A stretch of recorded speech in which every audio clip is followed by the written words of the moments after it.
welcome to Writing the Wrong Way, where we talk about how writing works, how writers work, and how the best writers risk being strange. And my guest today is Fell Hound. She's a really excellent writer and artist who has a book coming out, or a book that's out now, Commander Rao from Scout Comics. So we're going to dive right in. She's talking to Fell Hound about Commander Rao.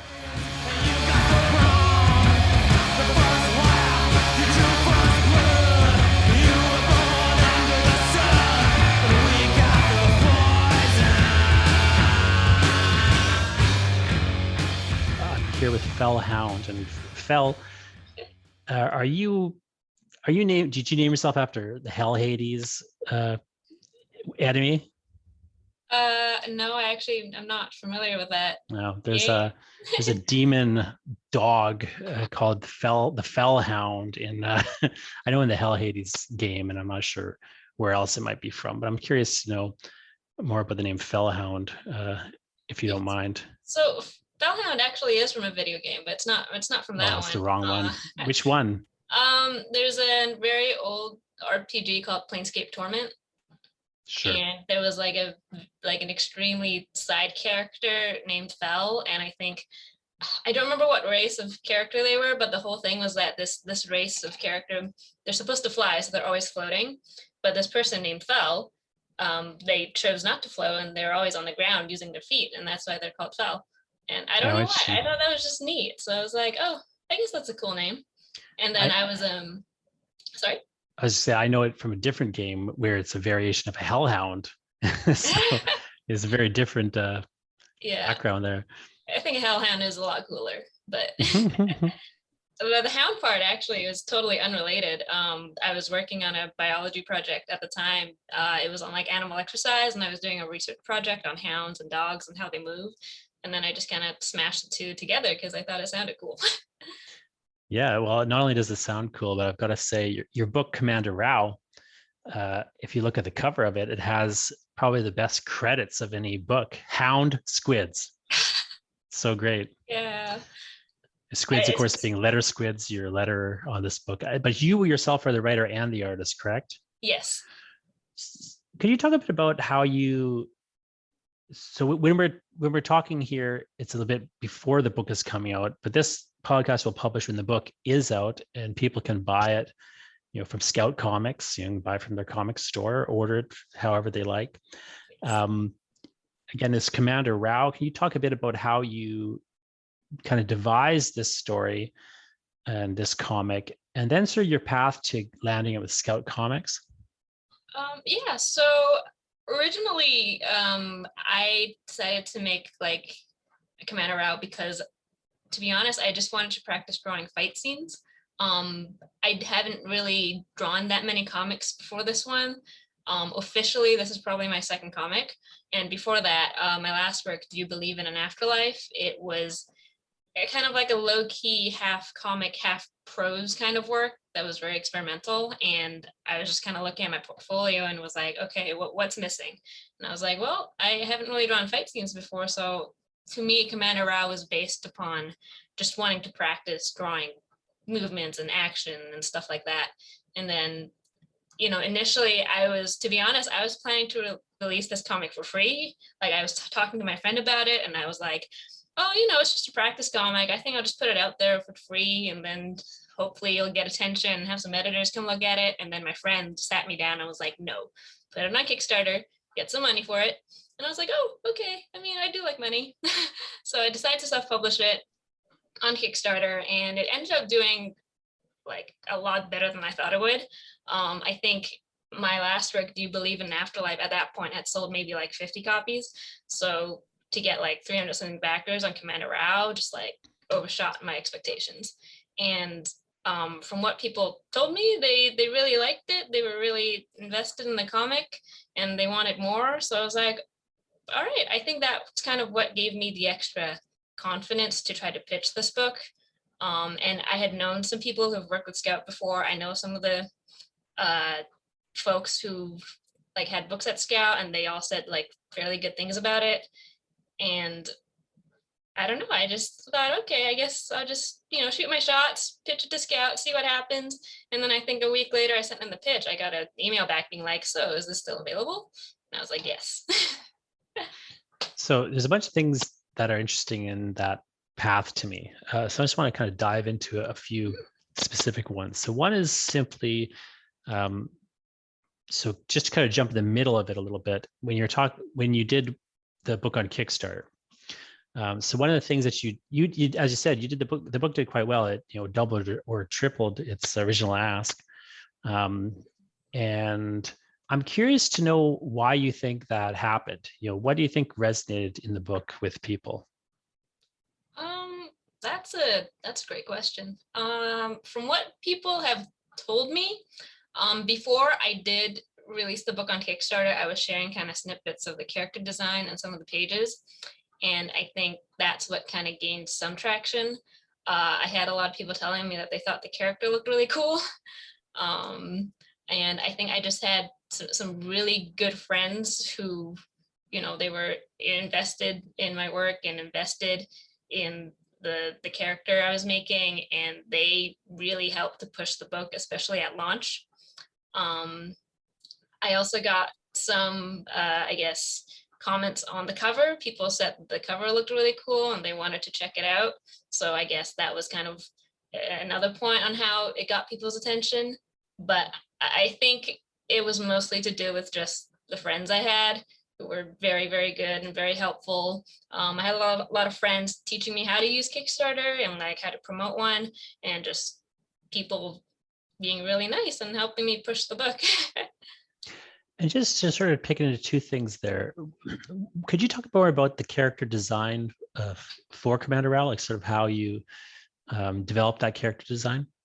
Yeah, absolutely. So before I actually had the character Commander Rao, like a couple of years ago, I was sketching in my sketchbook, and I was in like a phase where I drew like a lot of sci-fi soldiers. So I designed and drew a bunch of like sci-fi looking soldiers.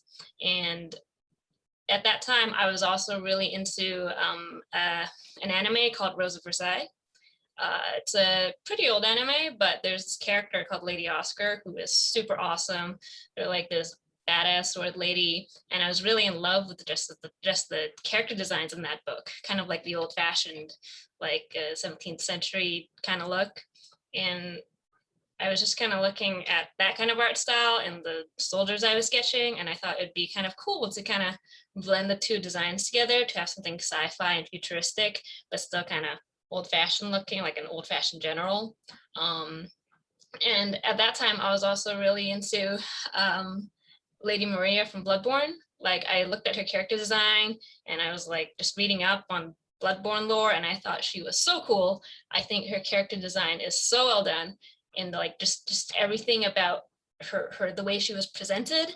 Like, I mean, she's only like a 4-minute fight scene in this giant game, but yet she's one of the most popular characters. So I was actually kind of studying that and thinking about, why is this character who's only there for like 4 minutes one of the most popular characters in this, like, I don't know, 30-50 hour game?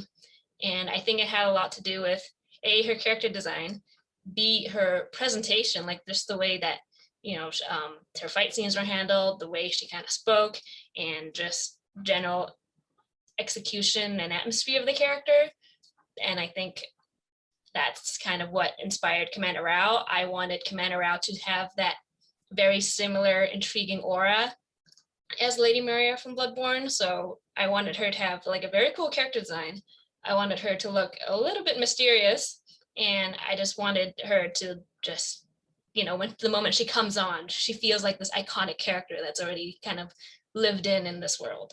So those are probably my biggest inspirations for the character and the design of Commander Rao. That's a mistake that I see a lot of writers making, is that they won't have mystery to the character, and a lot of writers I see will come in and they won't do what you did, which is that they'll like, as the character is on screen for the first time, or, in the page one or whatever, they have like, here's 100,000 words about this character's backstory. And as you're meeting the character, You know, Yeah. and it's like there's no mystery, there's nothing, there's no gap, you know, that the audience can fill. They're not wondering things. And you know, there's a Mhm. level at which, of course, an audience doesn't want to wonder forever, perhaps. But like that idea of having a person fully formed, where you like you get a sense that, as you say, they've lived in this world for some time, and we're going to catch up. They know more than us. Like there's a level at which that tends to work well in terms of creating those iconic characters, like you say, because there's Mhm. just so much that the audience can do with them and think about them. Yeah. Like they have to think about them, you know what I mean? Like whereas a different character who just gets introed in a way where now here's a bunch of information about this person, and well, what, we don't need to think about them anymore, right? Yeah, uh, exactly. so it's curious, especially you bring up Bloodborne. It's a game that I'm also kind of, I've gotten very fascinated by Bloodborne, although I can't say I played it much, because every time I start playing it, I feel like this is going to eat 200 hours of my life, and I don't know if I can spend that right now. But Yeah. it's so fascinating. Even just every little snippet I learn about it has so much behind it, you know, in that way. Absolutely. And I'll be completely honest, I've never played it because I'm very bad at Dark Souls type games. Like, I don't think I've gotten past 30 minutes of Dark Souls, but Same here, yeah. Although I'm obsessed yeah. with it. I just bought a big hardcover Dark Souls book, Yeah. you know, Well, I'm but the same it's way. Like, the mhm. design of the world is so good that you just fall in love with it, even though even though you've never played it, it's still just so captivating. Yeah, I mean, I'm not good at video games. I do a lot of work with the video game companies and stuff. I'm not good at the games, and so but I just find them so interesting and fascinating. But that sort of storytelling structure where it is also a comic structure, like, you know, where there's so much in the gutter that's happening, you know. Yeah. And a lot of writers I find just will forget that. They'll forget that you can leave things in the gutter, you know, and there's like a way in which the audience filling it in, as long as they're not lost completely, or Yeah. they, and it does go somewhere, like they kind of will get it. Like they're trained to read that way. Hmm. um, I wonder if you could also talk about the cover designs, because you mentioned, you know, the character design and the cover design, they kind of go hand in hand in the sense that the character's on the Yeah. cover, but also um, I'm curious to know from your perspective as an artist, and also putting this book together, what you think goes into a good cover. Like what makes for a good cover design, or what are the kinds of things you try to do or look for in a strong cover design? Yeah, so for the Commander Rao cover in particular, I was actually very inspired by the works of J.H. Williams, who drew the Batwoman books and recently drew Echolands. And he has like such an almost like abstract, surreal way of doing his cover works, but it's so good. I think I actually have one of them here. I'm just going to He's pull it the one up. that did that Sandman, right? The recent, Yeah, Sandman that Overture. that really crazily paneled one. Probably. That sounds like him. Overture, yes, you're right. That's the one, right? Yeah. Yeah, he's a fascinating artist. Yeah, very mathematical, it seems, in terms of the uh, layouts. I'm not sure, but Mm, they're very ornate. yeah, like I think he actually said at one point that he doesn't actually like plan out the layouts, he just draws and just makes it up as he goes Oh along, wow. which is incredible. But I guess in terms of a good cover, I think with Commander Rao in particular, I wanted something that was high contrast, something that was laid out a little different than other covers with like a heavy use of shapes and silhouettes, which is something I love, and just something very dynamic that told the story in the cover itself. Um, but yeah, I think mostly I looked at J.H. Williams' work and I was like, I wish I could do something this cool. And then I just looked at what he did, and he uses a lot of like shapes and contrast. It's like, okay, let me try doing that. What's your actual background as an artist and a writer? Like, where do you come from in that sense? So I don't really have a lot of formal training. I was mostly self-taught. Like I think in college, I picked up that woman elegy drawn by J.H. Williams, and I was like, this looks so cool. I want to do this. And then I just kind of slowly taught myself to draw. I was writing a lot more than I was drawing. Like in high school, I'd write short stories and some really bad poetry, but it never really, I never really got serious about it until after college. And I was like, comics are cool. I want to make comics. What made you get serious about comics though? Because a lot of people think comics are cool. A lot of people want to make comics, but very few people actually will do that. In fact, you'll talk to people, I'm sure. I've seen people do this. Someone was telling me the other day, my friend Zach Schuster was saying the other day, he remembers being at a con and somebody came up to him and, was like, I don't know, I would do anything to do what you guys are doing and make comics. And Zach's like, well, you should just start with drawing for 5 minutes a day. And the guy's like, well, I could never do that. Like a lot of people they have this idea, but they don't really follow through on it. I'm just curious. I'm always curious to know what separates people who follow through. Yeah. So, as I said, I was a bigger writer than I was an artist back then, and I've always had a love of storytelling. And I don't know why, but I also found writing to be very hard for me, which is why, even in works like Commander Rao, there's not really a lot of dialogue. It's mostly just visual storytelling.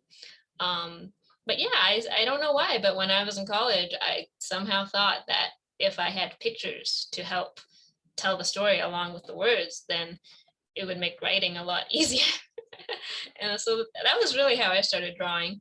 And also the fact that, I really liked comics, but I, as a broke college student, I couldn't really afford an artist. So I was like, okay, I could either spend the next 4 years trying to save up and afford an artist, or I can spend the next 4 years just teaching myself how to draw.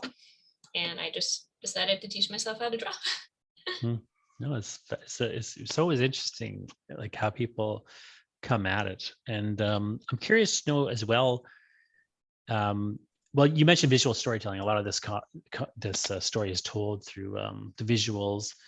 There are some words in here, of course, but it's not very word-heavy comic. Although I will note that it's a very sound effects heavy comic. It's very interesting how many and how complicated some of the sound effects are. I'm curious to know, is that all letter squids, or are you, or to what degree were you orchestrating these sound effects as a writer? So yeah, I'd say like 99% of the sound effects were all letter squids. Like I think when it comes to letters, I'm pretty easygoing with how they want to work. And with letter squids, he likes to make up his own sound effects. He likes to, make up sounds that work for him.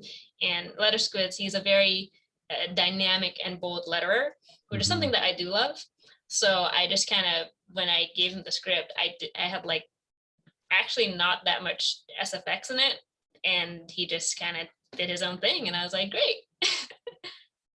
So yeah, it was all squids pretty much. You also opened the comic with a fake newspaper page. And I've seen that in a number of people have done that. Of course, the most famously, Alan Moore did it in Watchmen. Not because they're opening so much, but did that kind of thing consistently. I'm curious to know why you decided to open with that, because a lot of people shy away from like a first page that has a lot of text on it. Yeah. Especially in a comic that really doesn't have a lot of text. I'm curious to know like where you kind of came up with the idea to make that the first page. So that was actually a late addition. Initially, the comic did not have that page initially, but when I was kind of going through the comic without that page, I felt like there was just no context to anything Commander Rao was doing. Like we didn't have the background on, why what she was doing mattered. And at that point, to be honest, it was kind of a lazy way out. I didn't want to like add more pages of lore and exposition to the comic and draw like an extra 30 pages just explaining all the background stuff. So I decided to just have a newspaper page that kind of, laid out the scene for everyone. I bolded the important sections, so you didn't want to read it all, just read the bolded parts and move on. But yeah, it was just kind of like my quick way to introduce people to the world, and I figured I could hopefully get away with it because the rest of the comic doesn't have a lot of dialogue in it. Yeah, I mean, it's interesting because in some ways it kind of frees you up from having to have that dialogue later on, and as you say, it is a skippable thing in the sense that probably people should read it, but if they want to just forget about the context and get right to the action, it does allow that option too, rather than having to spread the exposition out in the kind of a more normal way. Yeah. Like Yeah. I'm normally not a big fan of like a too heavy exposition, but I guess when you have a comic that's only 30 pages long, that's 90% fight scenes, it's like I don't know where else to put this. So that was kind of like my quick band-aid fix on just laying the scene and then moving on with all the cool fight stuff I wanted to do. Now, when you were developing this, you say you had done a book where it was kind of more heavily prose mixed with illustration prior to this. And I'm curious to know, like, when you did that particular book, how did you find people received that book? Because I've seen a few examples of that, that, and overall, I find it really interesting. But I don't see too many people doing it. And I also am always interested and curious to know how audiences sort of seem to respond to that approach. It's not really what you're doing, Commander Rao, but I'm curious to know a bit more about that earlier project and how you felt it went. Yeah, so personally for me, I decided to go with the half comics and half prose because at that point I hadn't really done comics in a while, and I was trying to get slowly back into sequential art, and I was still kind of figuring things out, and I realized I didn't want to like cripple myself with a very long project. So having just the prose bits in between allowed me to tell a story without, drawing 100 pages of art that I wasn't, comfortable drawing at the time. But I think just because of the way I promoted it, like I told everybody, instead of calling it just a comic, I called it like a comic zine. So they were expecting more of like an experimental approach to it. And not gonna lie, I think most people who brought Do You Believe in an Afterlife were my friends. So might be a little biased, but they seem to enjoy it. So I think as long as you're kind of upfront with what you're offering and like, yeah, the work you do is of some quality, I think people generally don't mind a more experimental approach to things. What I've found is, I'm not a person who does any sort of drawing. So like I've written comics, but my artist GMB Kamichik is the artist that I've worked with the most.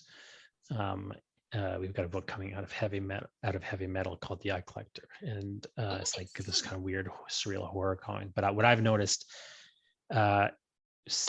before that, I've been very much just publishing, words on a page, no visual stuff. What I've noticed is the big difference is that if there's some visuals in there, it's easier to convince people to just look at it.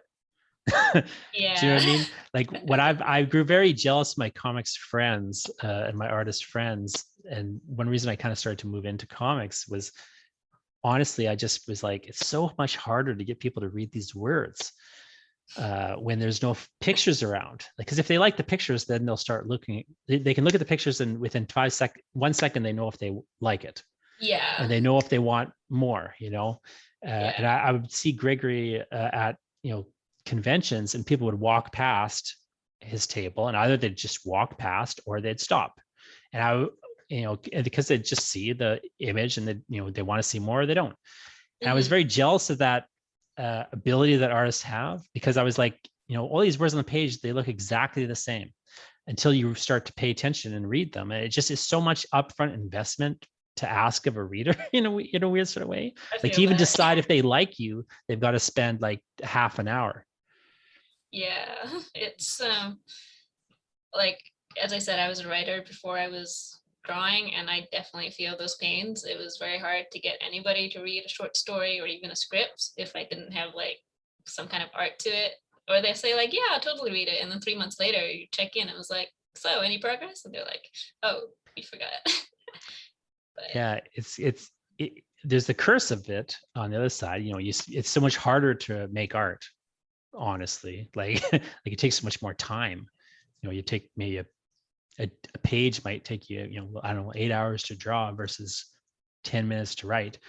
But somebody's going to look at it for 2 seconds versus like read it for 10 minutes. And so there's like this flip side of it too. But I feel like it's just something that I've I've noticed like the ask is so much, the ask of the audience seems so much smaller if there's visual elements in there, even though maybe the work is more on your end in some respects. I think it's very interesting to me, like just kind of looking at that dynamic. And so when you bring Kickstarter into it, for example, I feel like, I've seen it's comics tend to do much better than prose works on Kickstarter for, I think, a lot of reasonable reasons. But of course, not everything succeeds on Kickstarter or even, does super well or anything.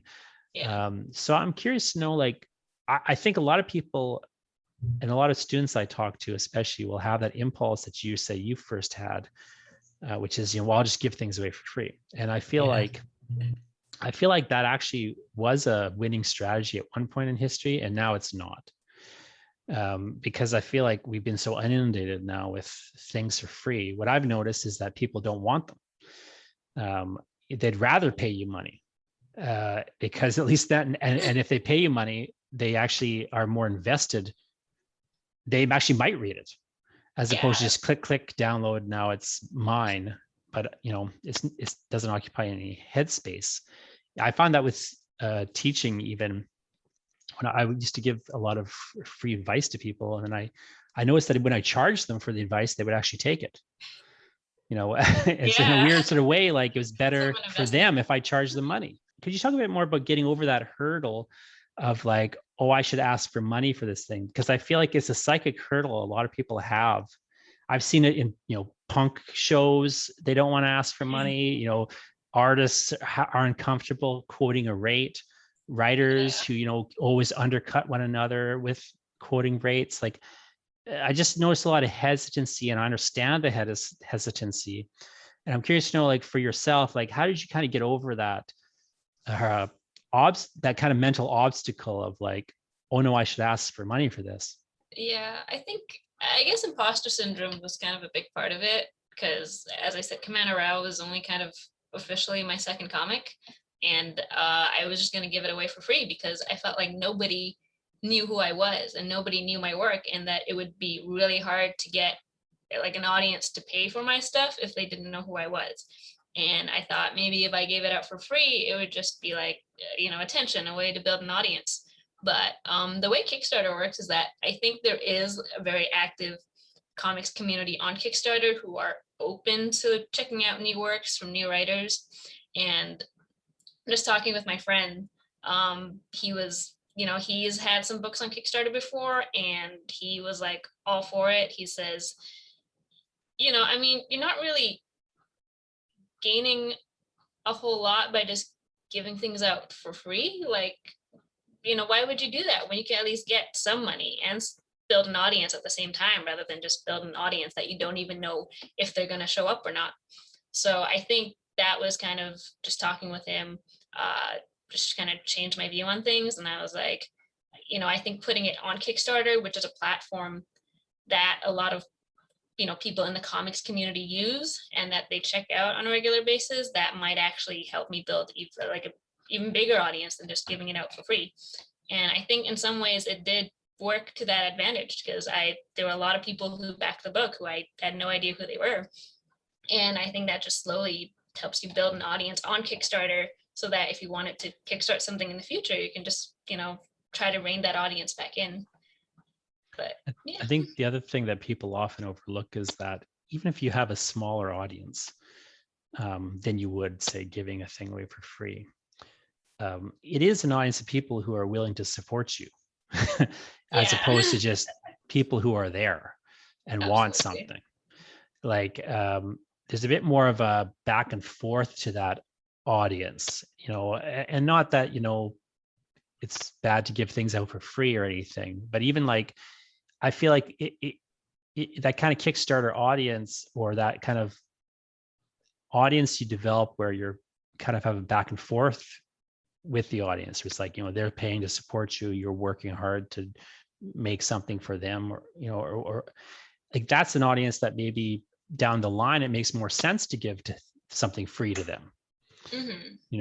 Which I like. This is the thing I like about the Kickstarter stretch goals, this whole idea that now everyone's getting some better thing, Yeah. because there's a community that's built around it, say.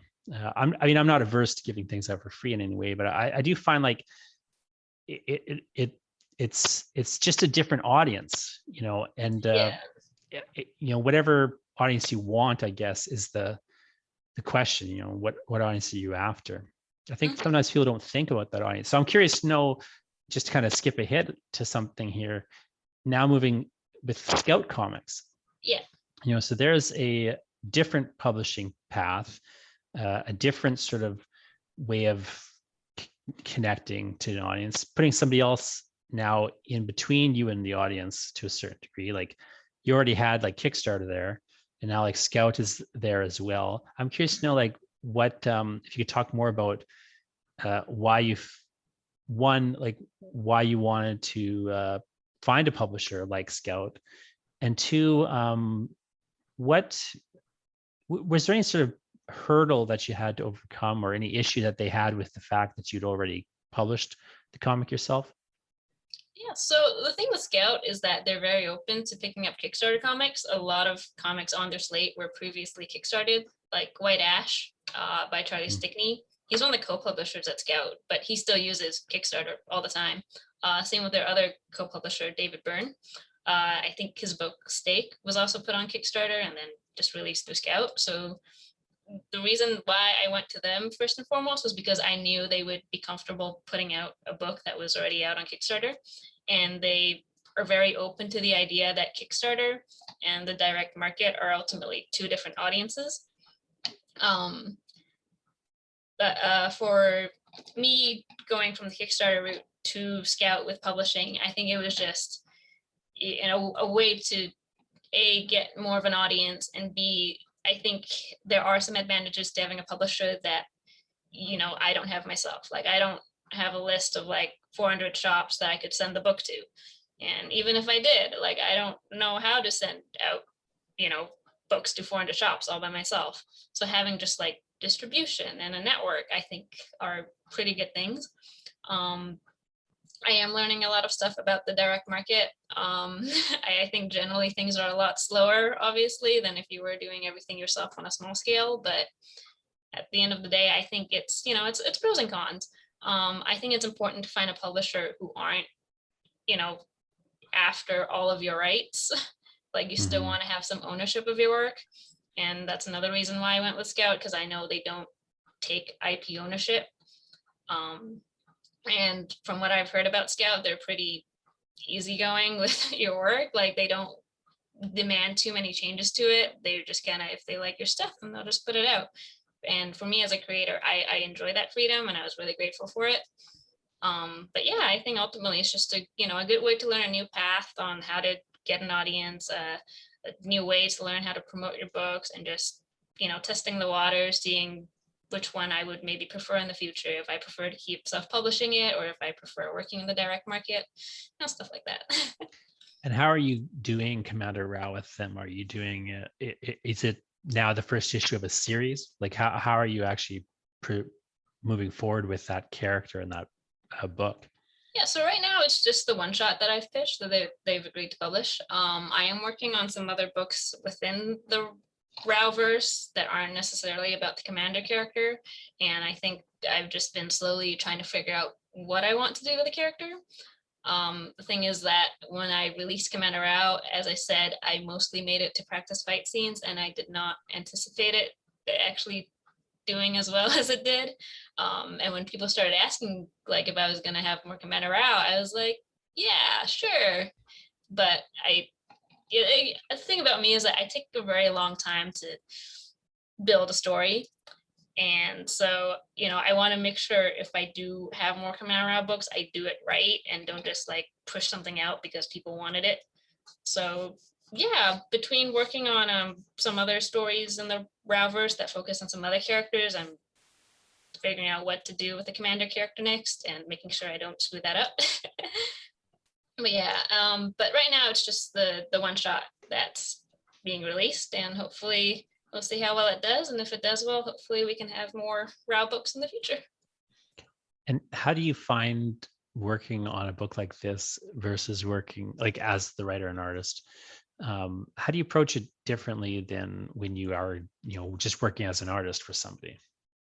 Yeah, so I think when I am working as just an artist, to be completely honest, I find the process more streamlined because it's like here's a writer, here's their script, and you just kind of work with that and work with them, and then you send it off to the letterer. Um, with me, I'm a little more chaotic. With Commander Rao, I didn't even have a script before I started drawing it. I literally like drew some thumbnails, had like some very basic dialogue down, and then I just went ahead and drew the comic. And then after I drew the comic, I went back and wrote in most of the script and the dialogue, and that's how stuff like the first newspaper page came into play. Because when I was writing the script, I was like, oh, there are things I need to explain. I'll just add this other page. um, but as I said, I think it's very much a learning curve for me still, trying to write and draw and have everything streamlined. Um, with my next works coming up, I've decided to hire an editor to help keep me in line and make sure I don't cause further chaos for the letterers and other people involved by having such a chaotic process. But yeah, generally, I think when it comes to drawing and writing everything myself, I don't think as hard about the process and I just kind of go with the flow, which is both good and bad. Sure. And are you interested in writing for another artist? Is that something you've kind of been curious about at all? Because you mentioned initially you were sort of getting into art in some ways to avoid that. Yeah. But I'm curious to know, like, if that's something that is kind of on your radar as a thing you want to do or not. At some point, I think it would be cool. I've written some short comic scripts. Like at the end of Commander Rao, there's I actually, as one of the stretch goals, it was a bonus comic written by me and drawn by Jeremy Simser, who's Hmm. like a storyboard artist for like a bunch of Marvel movies and Game of Thrones and stuff like that. So that was really fun, being on the other side of it and being able to receive somebody else's art of my writing. Um, and I think at some point I might consider doing more writing stuff, but I think I also like having some of the creative control when it comes to drawing my own things. And also, it costs a lot of money to hire artists, which, to be honest, is my biggest, I guess, setback into moving towards just a writing role. Yeah, it's definitely the biggest problem with, with that process. I mean, that's what I'm doing, and I'll tell you, It's it's costly. not easy. It can Yeah. get costly very fast, especially if you're, doing a 100-page comic or something. Hmm. Um, I'm also just curious to know, coming out of the Kickstarter that you did, although it, did very well, I'm curious to know what you would do differently next time. That's a very good question. I think generally I would do more press release to actually like comic sites and maybe do more stuff like podcasts and interviews and stuff like that. Because with Commander Rao, I didn't put out a press release. I didn't do any kind of interviews or anything. I just kind of put it out there, and then if people approached me who want to talk about the book, I was like, sure, but I didn't have any kind of official marketing or PR setup. And I think that's something I would like to do more in the future, especially now that I have a little bit more connections. If I have something coming out through a publisher, they might actually look at my press release this time. And I think just just trying to get that sort of almost official outreach through more sites is something that I want to change. And yeah, I don't know. I think with last time when I kickstarted Commander Rao, I made use of a lot of humor and memes to kickstart the book, which people responded well to. So if people enjoy that stuff, I might just do more of it. And do you have any other plans to do another Kickstarter at this point, or? I do, yeah. I have one slated, hopefully early 2022, which is for another story in the Raoverse, but it focuses on the character of Julie instead. So one of the, not Commander Rao herself, but one of the side characters, and we're gonna, learn more about her and why she was so important to the person who eventually became Commander Rao. So that's for early 2022, and then when I do make more Rao books, I'll probably still put them on Kickstarter first, just because I think it's kind of cool to have, retain that Kickstarter audience as best you can. Like a lot of my friends, they don't really go to comic shops, unfortunately, but they will like back stuff on Kickstarter. So I think I did enjoy using Kickstarter, and I like having kind of that creative control over some aspects of printing and distribution. So I think it is something that I would do more of in the future. I won't take too much more of your time before I let you go, but I want to ask you, why is this book important to you? That's a great question.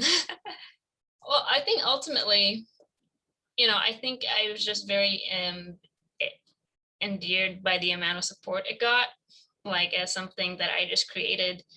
I think when I first made Commander Rao, I didn't have that big of an audience, and I didn't really have that many people who knew who I was or were invested in my work. And making Commander Rao and seeing all that support from people, like the people who backed the Kickstarter, people who voted for me in the Sequential Magazine Awards, or like just people who were just retweet or commented or liked my work. I think a lot of that was very like it kind of opened my eyes to see how people responded to it.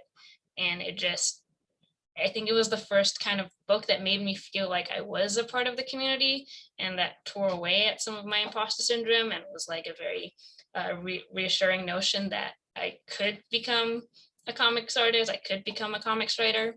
And ultimately, I think that's what I'm most grateful for with the release of Commander Rao. It was just that community support that I experienced, and that have helped me, get this far into the comics realm. And I honestly think that's probably the most important part of the book that's happened so far. I mean, I do love the character and the story itself, don't get me wrong, but it wouldn't have gone anywhere if it weren't for those people who rooted for me.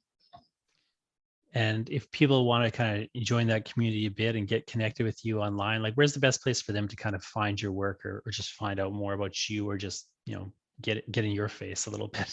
Yeah. So I'm most active on Twitter. You can find me at Fell Hound _. I'm also on Instagram, I think at Fell.Hound. I think if you Google Fell Hound art, hopefully everything should come up. But yeah, I think, if the best place if you want to chill and hang out and talk is probably Twitter. I'm pretty active there. I like to check out, new works from new creators and all that.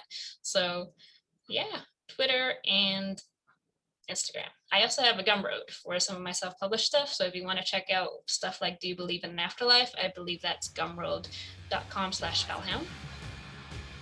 Excellent. Well, thanks so much for talking to me. And all those links, of course, we'll also put in the show description here. If you want to just click through and check out more from Fell. And yeah, thanks for chatting with me, and congratulations on Commander Rao. I hope it does really well, and I hope you listening go check it out from Scout Comics. Yeah, thank you so much for having me. It was a blast talking with you. And yeah, hopefully I've convinced you to pick up Commander Rao, and if not, hopefully you can check out some of my future work. Excellent. Thank you. Great. Thanks very much. Have a great day. Take care. Bye. You too.